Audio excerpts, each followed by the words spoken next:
انسانی زندگی کا مقصد جاننے کی ضرورت ہے.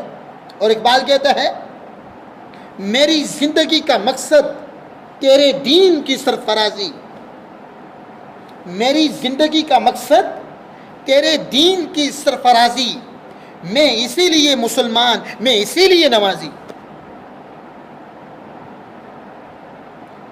ذرا غور کیجئے کہ کائنات کی ہر ایک چیز انسان کی خادم ہے. خاص کا تعلق عالم نباتات سے ہو یا جمادات سے ہو، خواہ وہ شجر و حجر ہو، کائنات کی ہر ایک چیز انسان کی خادم ہے. اور یہ انسان مخدوم کائنات ہے، انسان مقصود کائنات ہے. سبزیاں زمینوں میں آپ لوگ اگاتے ہیں، ملک بھر میں اگائی جاتی ہیں. ان سبزیوں کا بھی ایک مقصد ہے. پھل فروٹ کھاتے ہیں، اگاتے ہیں، ان پھلوں کا بھی ایک مقصد ہے. فصلیں اگاتے ہیں، ان فصلوں کا بھی ایک مقصد ہے. سامعین محترم، دریا، سمندر اور سیلاب اور نہریں، ان کا بھی ایک مقصد ہے. اور سمندروں کے پانی سے بننے والے بہارات، ان کا بھی ایک مقصد ہے. اور پھر ہواؤں کا بھی ایک مقصد ہے. پھر بارشوں کا بھی ایک مقصد ہے. پھر بارش کا زمین پر برسنا، اس کا بھی ایک مقصد ہے. پھر انسان کے ساتھ فرشتے ہیں کرامن کاتبین، ان فرشتوں کا بھی ایک مقصد ہے. آئیے جانتے ہیں کائنات کی یہ ساری چیزیں، ان کا مقصد کیا ہے. زمین، چاند، سورج، شمس و قمر، پھل فروٹ، سبزیاں، پانی کی نہریں، سیلاب، دریا، سمندر، ہوا، بخارات، بارش کا برسنا، یہ ساری چیزیں ہیں. ان کا مقصد کیا ہے؟ ان کا مقصد انسان ہے. ان کا مقصد کیا ہے؟ سب کی آواز ہے، سب بولیں. ان ساری چیزوں کا مقصد انسان ہے. سبزیاں انسان کھاتا ہے، سبزیوں کا جو وجود ہے، اور اس وجود کا مقصد انسان ہے کہ انسان اس کو کھائے. جانور ہیں، جانور، ان جانوروں سے دودھ نکالا جاتا ہے اور انسان پیتا ہے، توانا ہوتا ہے. تو ان کے دودھ کا مقصد انسان اور انسانی زندگی ہے. میری بات کو ذرا دھیان سے سننا. سبزیوں کا مقصد بھی انسانی زندگی. جانور جو ہیں ان کا مقصد بھی انسان اور انسانی زندگی. ان کے گوشت کا مقصد بھی انسان اور انسانی زندگی. ان کے دودھ کا مقصد بھی انسان اور انسانی زندگی. چونکہ دودھ کو پی کے انسان توانا ہوتا ہے، گوشت کو کھاتا ہے، توانائی حاصل کرتا ہے. ان کا مقصد تو انسان اور انسانی زندگی ہے. دریا، سمندر اور تالاب، آبشاریں، ان کا مقصد بھی انسان ہے. انسان پانی پیتا ہے. پانی نہ پیے تو شدید گرمی میں اس کی کیا حالت ہو جاتی ہے. اور سمندر کے پانی سے جو بہارات بنتے ہیں، ان بہارات کا مقصد بھی حضرت انسان ہے. اور پھر یہ جو ہوائیں چلتی ہیں، یہ ہوائیں بھی، ان کا مقصد بھی انسان ہے. پھر سورج کا مقصد بھی انسان ہے. انسانوں کے لیے وہ روشنی دے رہا ہے. پھر چاند ہے، اس کا مقصد بھی انسان ہے. پھر فرشتے ہیں، فرشتوں کا مقصد بھی انسان ہے. وہ انسان کی ڈیوٹی کر رہے ہیں، انسان کے نوٹس لکھ رہے ہیں، وہ بھی انسان کی خادم ہے. انسان فرشتوں کا بھی خادم نہیں. انسان تو مخدوم کائنات ہے. انسان مقصود کائنات ہے۔ سامعین محترم، اس بات کو سمجھنے کی ضرورت ہے کہ عالم بحر اور عالم بر یعنی خشکی اور تری کی تمام چیزوں کا مقصد انسان ہے۔ تو انسان کا مقصد کیا ہے؟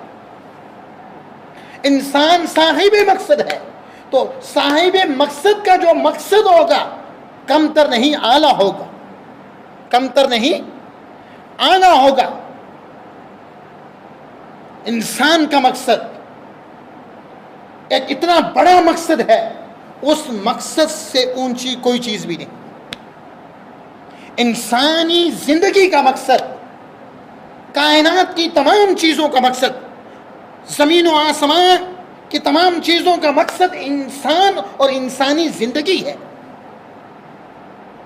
حیات انسانی زندگی ہے زمین اور آسمان کی تمام چیزوں کا مقصد، اور انسان صاحب مقصد ہے۔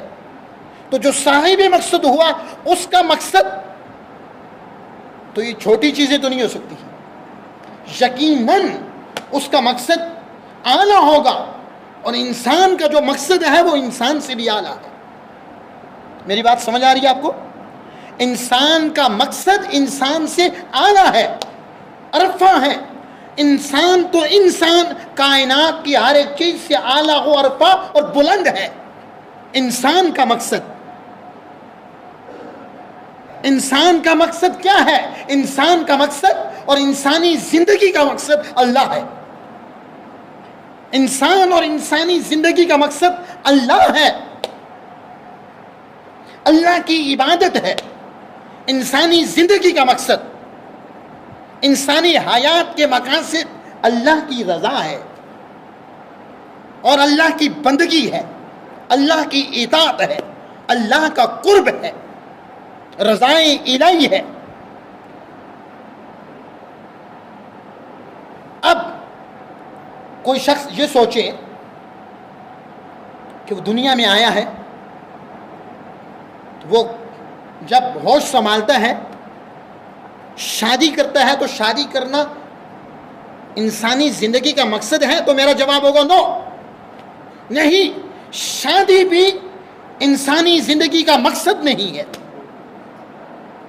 وہ کاروبار کرتا ہے، تو کیا کاروبار انسانی زندگی کا مقصد ہے؟ نہیں، کاروبار بھی انسانی زندگی کا مقصد نہیں۔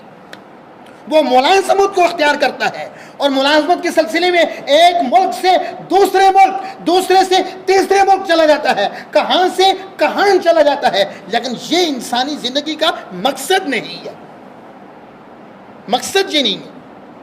وہ مختلف ملوں میں اور فیکٹریوں میں، کارخانوں میں ملازمت اختیار کرتا ہے۔ ملازمت اختیار کرنا بھی انسانی زندگی کا مقصد نہیں۔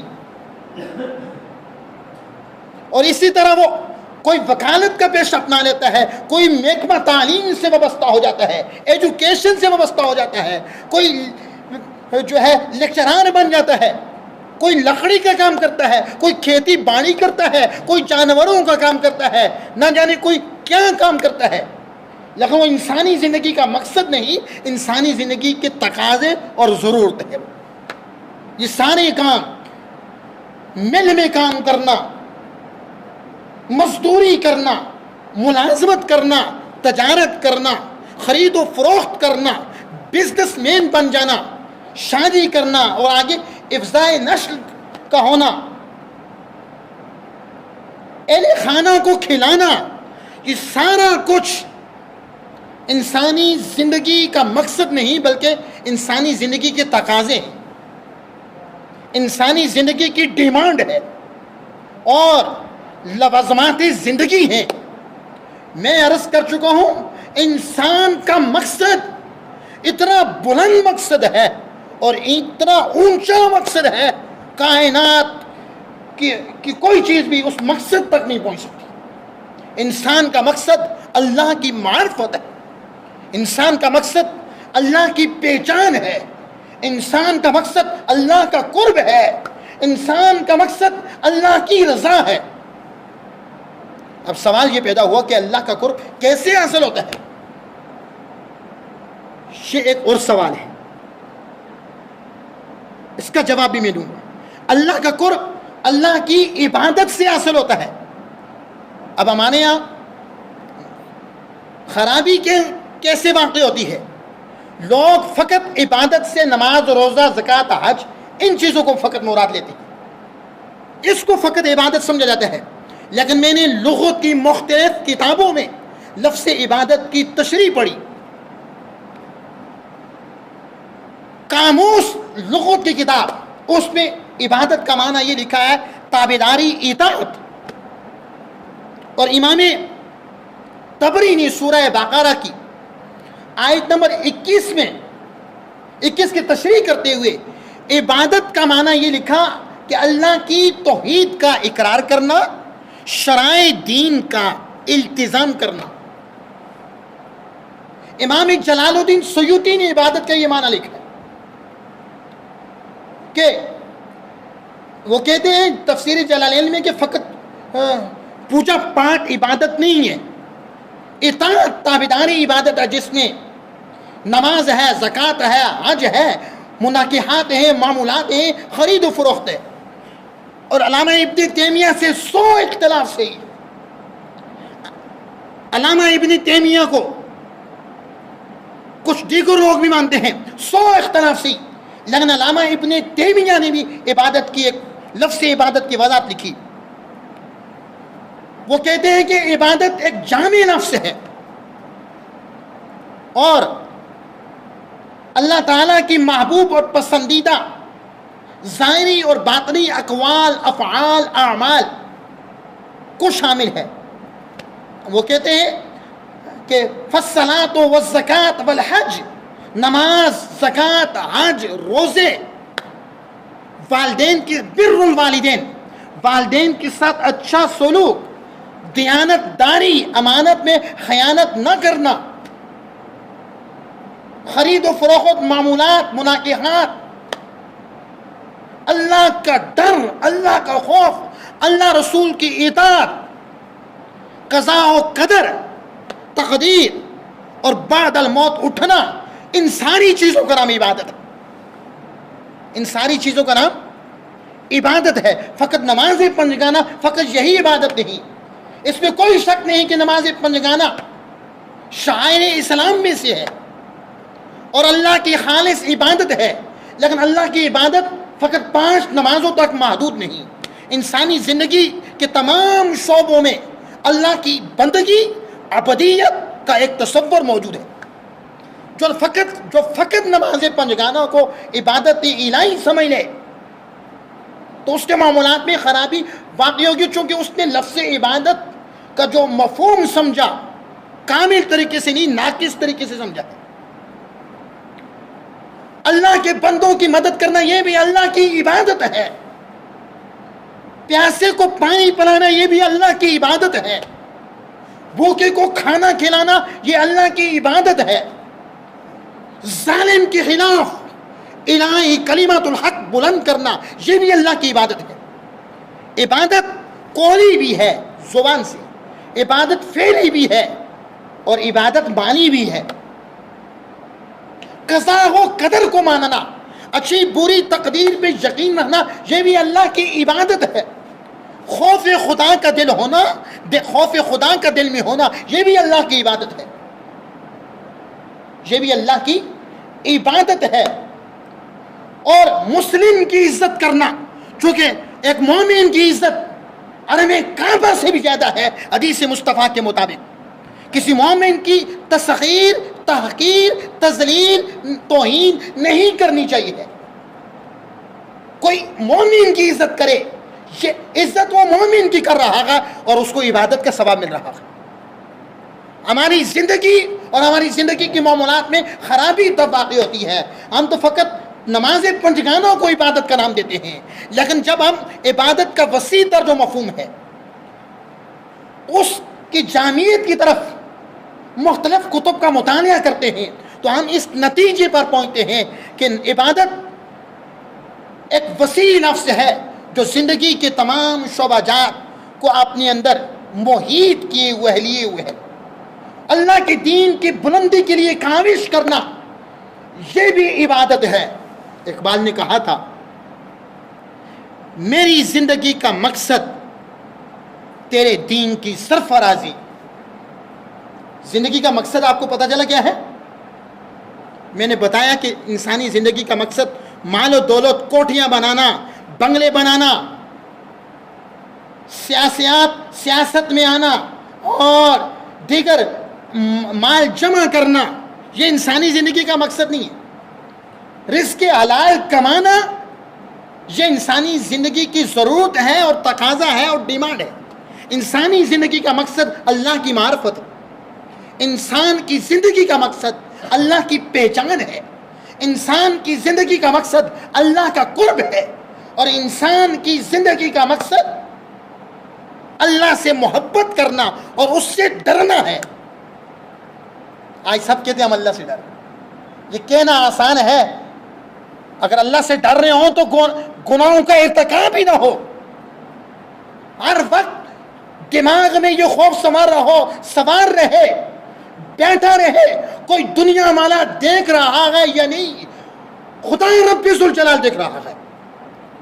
وہ دماغوں میں جو چیزیں چھپی ہوئی ہوتی ہیں اور سینوں میں جو کچھ چھپا ہوا ہوتا ہے خدا اسے بھی دیکھ رہا ہوتا ہے.